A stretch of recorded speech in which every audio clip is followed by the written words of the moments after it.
Lisa Miller in Amatrice. The Treasurer is warning that without budget cuts, debt will mount to $1 trillion in a decade. It's part of a push to get the opposition to back $6.5 billion in savings. But Labor says Scott Morrison should stop whining and start governing. Here's political editor Chris Uhlmann. In the eyes of the Treasurer, past prosperity is no accident. It is the product of more than 30 years of economic reform. But Australia's prosperity has bred complacency. A generation has now grown up not ever knowing a recession.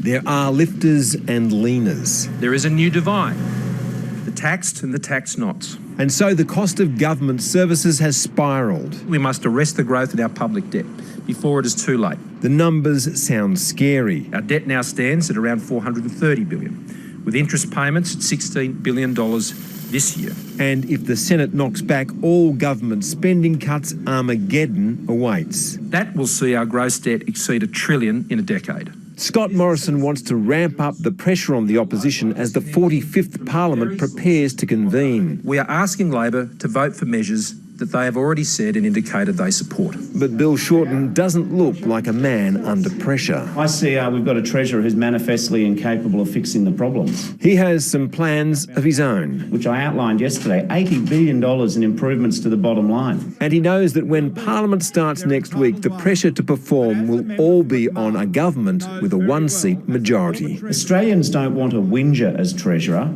Australians want a doer as Treasurer. If they can't govern, they should get out of the way and let the rest of us get on with the job of looking after Australia. The sternest tests of Malcolm Turnbull's leadership lie ahead, and the real threat isn't the open battle with the opposition, but plotting a path through the landmines of grievance and ambition on his backbench. Chris Uhlmann, ABC News, Canberra.